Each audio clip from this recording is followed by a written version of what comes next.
Aaron Carson, account manager for Ajax Entry Systems Incorporated. They sell electronic entry systems. Think of hotels where you keep the key card to the lock rather than swiping the card. He is on the road every day and spends 1 or 2 nights a week out of town. His wife, Karen, they have 2 young children ages 2 and 4 named Jimmy and Joey. They have been married for 5 years and met in college. Aaron is a typical Irishman with black as tar hair, brown eyes, and a pretty good shape. Karen's looks are above average. She has short blonde hair, blue eyes, and Eastern European ancestry. She keeps herself in relatively good shape, but is self-conscious about her stretch marks and her C-section and scar. Aaron doesn't care about these and calls them her battle scars when she gets too angry with herself about them. Life is good at the Carson home, which is a suburban 2-story house with 4 bedrooms, 3 bathrooms, and a fully finished basement. When Karen's dad comes to visit, he uses the guest room and usually stays for a week. He's from the East Coast while most of their family lives nearby. Karen's dad divorced her mom 5 years ago, and no one knows the whole story about it. Karen suspected that her dad was cheating, but neither of her parents would talk about it and would quickly stop talking if anyone asked about it. Aaron was returning home after one of his overnight stays on the road. At the last minute, he changed his plans and drove home instead of staying the night. It was only 8 o'clock, and he could get home by about 10. He pulled into the driveway just as a man pulled out of it. The man looked scared as he sped away. Aaron watched the man walk out of the house, shook his head and got angry. As he walked through the door, he calmed down and shouted, "Honey, I'm home." Karen came down in a robe, fresh out of the shower, and said, "Hey, baby. I wasn't expecting you until tomorrow." She kissed him gently, and Aaron could smell the toothpaste on her lips. "Honey, who was that man who just left?" "What do you mean, Aaron?" "There was no one here and Daddy's in the basement," she said without much enthusiasm. "Well, someone was definitely here and leaving when I drove up." Hearing Aaron come home, Karen's father, Jack, went upstairs. "Hey, Aaron. Good to see you, son." "You too, Jack. Who was that guy who just left?" Jack got very nervous and looked at his daughter while she looked at him expectantly. "I didn't know anyone was here. I was in the basement all night watching a movie and drinking your whiskey." "So let me get this straight," Aaron said, "you're both home. No one knows the person who left, and I find Karen just out of the shower. Can either of you convince me that Karen didn't have a man?" Aaron was starting to get angry. Was Karen really cheating on him? Would she be able to do it around her father? Does her father know about this? Jack said, "Aaron, she's not cheating on you. I swear." "Tell me how you know that, Jack. You said you didn't know anyone was in here." "The basement's pretty soundproof, especially with the sound 2 levels up in my bedroom. She could have fucked that guy screaming like a banshee and no one but the kids would have heard." Karen was crying and trying to justify herself. "Daddy, tell him, please. I can't let him think I'm cheating on him. Please, Aaron, I'm not having an affair. I swear." Now hysterical, she looked back at her father, and he collapsed in his chair. "Aaron, this guy was here for me. He's the escort I hire when I'm in town." Aaron yelled. "Bullshit. Baby, it's true. That's why he and Mom broke up." "It's true, Aaron. I'm gay." Aaron sat down on the couch in shock. As he tried to digest his father-in-law's confession, he thought about what he knew. It would make sense in a divorce. Could it be a long-standing family secret? Karen obviously knew, but why hadn't she told him? "Aaron, honey, say something, please. I would never cheat on you. You know that." Aaron looked at her and thought that he didn't really know that. But how could he prove it? The fresh shower was still not getting out of his head. He thought about her keeping a secret from him. And then a light bulb flashed above his head. "Okay, call him back." "What?"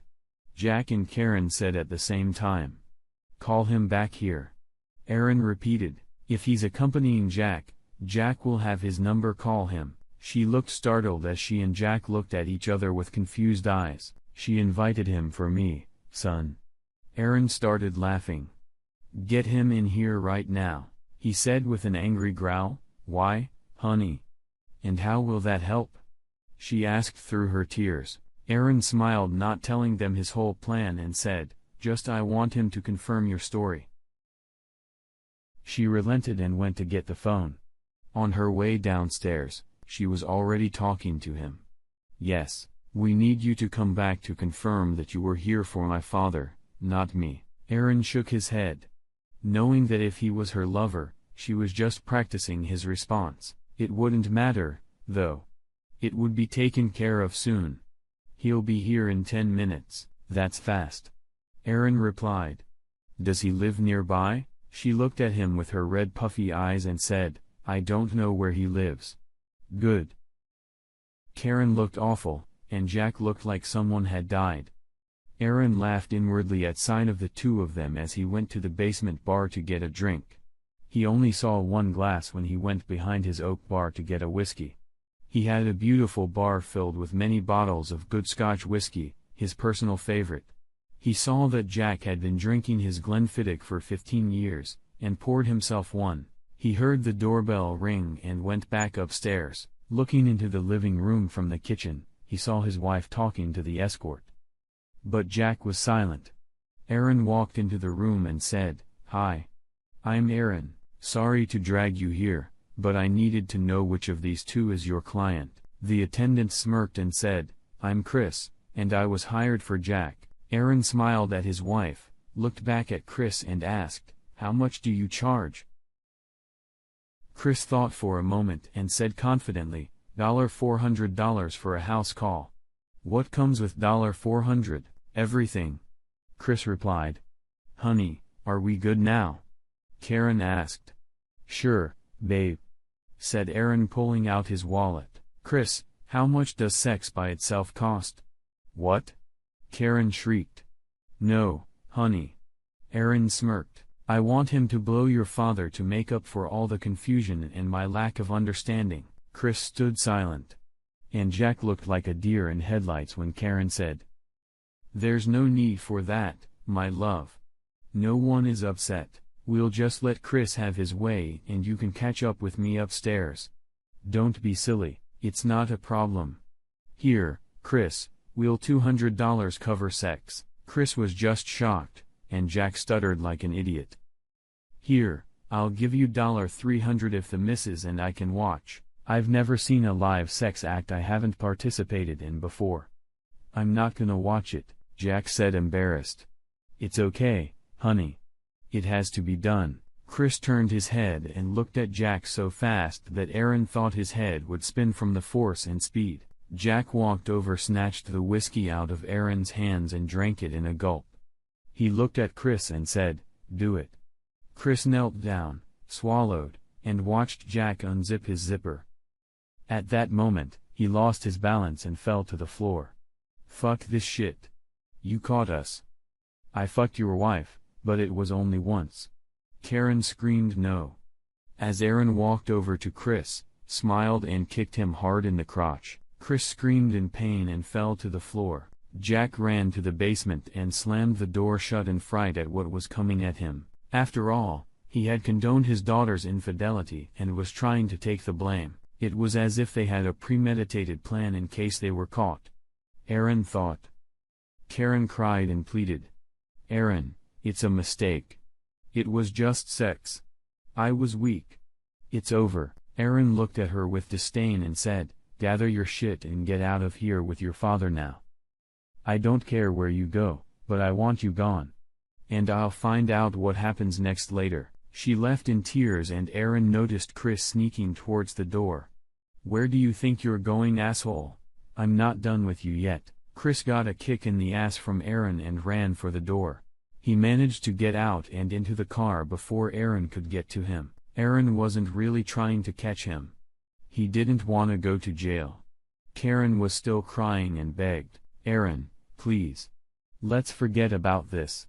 I don't want our family to fall apart because of my stupidity." "You should have thought of your family first, you stupid bitch," Aaron shouted. "Get out of my house with your fucking father." When they left, Aaron went downstairs and filled his glass with golden yellow goodness again. He looked at the text message he'd gotten earlier in the evening and dialed the number. "Hey, Aaron, what's up? I got home too late. My dick was already leaving. Damn it, you didn't catch them in the act?" "No. But I got them to admit it." "What?" "It's a long story, but you'll enjoy it. You'll enjoy hearing about my wonderful acting skills." "Thanks for the heads up, Carrie." "You're welcome. When I heard her talking to him and making plans, I should have let you know. You know, I never liked that bitch, and I hated her even more for taking you away from me. You abandoned me. Remember?" "Yeah, I was a kid, and I was afraid it would tie me up forever. That was my biggest mistake, running away from you. I never stopped loving you. We can deal with this later. I need some rest. Good night." "Good night, Aaron. Stay in touch." Aaron smiled, remembering his ex-girlfriend's call that night when she told him he had to come home because his wife had invited her. Coach Karen hadn't realized that she and Chris were talking loud enough at their table at the bar at the health club for others to hear, and she certainly didn't know that the pretty red-headed girl sitting behind her was Aaron's ex who regretted breaking up with him every day. Turning off her phone, Carrie mentally prayed that Aaron would divorce the bitch, and she would get a second chance. 5 days after being caught cheating on her husband, Karen was walking down a long hallway in the emergency room at St. Alexander Hospital looking for room 7A. As she approached, she took a deep breath and walked through the door. "Hey, Dad." "Hi, Karen. Any news?" "Yes. But first, tell me about yourself." "Well, they don't think my balls are going to be badly damaged. Thank goodness, and now I'm just waiting for my arm to be x-rayed before they set it and put a cast on." "Are you in a lot of pain?" Karen asked, suddenly feeling guilty. "Not right now. No, they got me on something, but it hurt like hell before." "Are you going to call the police, Dad?" "They were already here and gone. They got a call from the hospital when I told them what happened." "So they're arresting Aaron?" "God, no. I would never take him away from the boys like that. I told them I got jumped by a black guy looking for my wallet. Anyway, it's my fault. I should have pounded some sense into you when you initiated me into your little plan. Thanks for not giving it away, Dad. I'm sorry, I just bought your bullshit that what he doesn't know won't hurt him." "I wouldn't say oh, shut up, Dad, that was a load of crap. I just can't see it. I thought my plan was flawless, having you there as backup in case someone told Aaron about Chris coming and going. That gay beat would have been perfect if he hadn't tried to buy you a blowjob. I thought I was so damn smart, but this was really fucking smart. It was a good plan, but I shouldn't have agreed to it. I should have talked you out of it, and I regret it. Now we're paying the piper. God, all I wanted was to spend one night with this perfect specimen of a man, and it wasn't worth it." "So what did Aaron say?" "He's going to let me come home later and talk to him. He's cooled off now." "Well, at least with me, I haven't been served with divorce papers yet, and I know he's been meeting with an attorney. Maybe the lawyer didn't give him the good news. The kids are small and it's a lot of support, child support to pay for a long time. All I can hope for is this chance. I can't lose it, Dad. I know it's stupid to say that after what I've done, but I just can't. I love him so much," she said, bursting into tears. Aaron walked over to the Starbucks and looked out the window. He saw his ex-girlfriend Carrie sitting alone waiting for him. He walked in, ordered a coffee, and sat down across from her. "Hi, Aaron," she said with a wide smile. "Hi, Carrie. How was your meeting with the lawyer?" "As bad as I thought it was. I screwed up.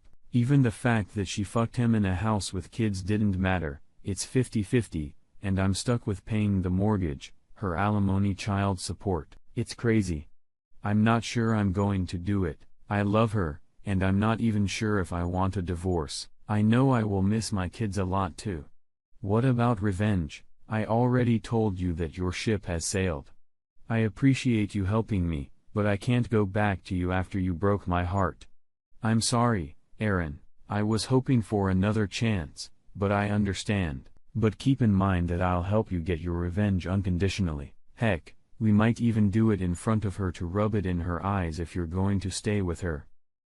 Laughing, Aaron said, "I'll keep that in mind. It's not that I hate the idea. Tell you what, I'll sweeten the pill. Hey, when did you have time to start doing anal? I haven't exactly been celibate since I dumped you." "Well, if I do it, I definitely want it. Karen won't let me in there." She smiled and asked, "What's the plan for now and the future?" "I'm meeting with her later. Right now, she is in the hospital. Apparently, her father was kicked in the balls and thrown down the stairs." "Jesus, what happened?" "He gave my wife an alibi to fool me." "Oh my God. You put him in the hospital?" "Uh-huh. Is he gonna go to the police?" "Better not. I told him I'd eventually bail him out and do it again. I'm pretty sure he'll be smart." "Boy, you're cold-blooded." "Not really. I just wish she'd think twice before helping her cheat again." "You think she'll go for it?" "No. I don't trust her, but I don't think she'll do it again. One of her friends she confided in got mad at her and told me everything she said to her. Apparently, she had lust for him because he was so handsome, but he sucked in bed. She didn't get the satisfaction she was looking for, and she doesn't think she'll risk it again." Karen told her friend that she shouldn't try to find a better man than me when, as she said, "I am a pretty good lover." "Yeah.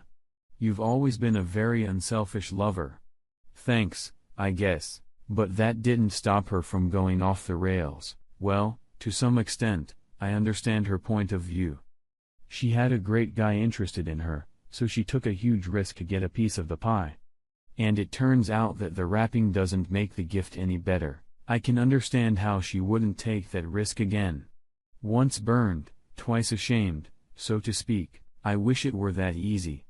After I kicked her out and ended our conversation that night, I cried for an hour. I just lost it and broke down. I still have fits of anger and confusion about how she could do that to me, but then I cry again thinking about losing her. "Losing the kids, it's just too much," he said, with tears in his eyes. "It sucks and you don't deserve it. You're a great guy. You have a great job, and you deserve a great family life. I'm sorry you have to deal with this." "Look, Aaron. I gotta get back to work. Sounds like you know what you're gonna do. Just keep in mind that my ass is on the table for you." She patted his hand, got up, and walked away. Aaron took one last sip of coffee and realized she was right. He knew what he was going to do. "Would you like some wine or something else?" Aaron asked his wife as she sat in the kitchen. "No, I wanna keep a clear head." "Okay. I'm just going to get on it. I don't need any stupid excuses. I know all about why you did it. I wanna know how I can trust you in the future and how you can prove that you still love me." She fell to her knees and laid her head in his lap sobbing. "You have to believe that I love you. You can trust me because I realized I was wrong, and I'm sorry. My dad filled my head with all this crap. Yeah. I knew from the beginning why my parents got divorced. They didn't want you or anyone else to know, so I kept it a secret. My dad was always cheating on her. She hadn't had a sex drive since menopause and didn't know about his slutty behavior until one day he got mad at her and said he was going after pussy that worked. That was the end of it for her. I don't care about that, I know, but that's what planted the seed. He got away with it for years, and I wanted it once. Based on the fact that I wouldn't get caught, I figured I could do it once with no problem. Chris was so good looking, and he wanted me. Enough. I told you I don't care about your excuses." "No. That explains how you can trust me." "Okay. Please continue." He said with dignity. "I did it, and it sucked. It was awful. I realized I cheated on you for nothing. Of course, you did nothing to justify it. I know it's narcissism. I know it's on me, but I will never risk losing you again. Not until the next great coach shows interest. No. Please. I love you. I know it'll take time to believe that and for you to believe me, but I'll spend every day making it up to you if you'll let me." "Did he have your ass?" he asked, already knowing the answer. No, my problem, Karen, is that I still love you, but I'm angry. I don't want to lose my kids and be a weekend dad because you can't keep your legs together. Aaron, please give me a second chance. She burst into tears again, and he picked her up and let her cry on his chest. Her crying was breaking his heart, and his instinct to protect her and make things better worked. He started to show emotion himself, but he pulled himself together. I'll take you back on one condition. Anything I get revenge sex. Oops. You said anything. Okay. But please let this be the end. We'll be even. I don't want you to hold it against me. We need a fresh start. Don't be so hasty. You haven't heard the details. I have. You have to watch. You have to feel the humiliation and anger I felt. She cried again and hugged him. She whispered. Okay, okay. Please come back. Your children miss you. Karen, can you ask your mom to pick up the kids tomorrow night? Karen was dreading it.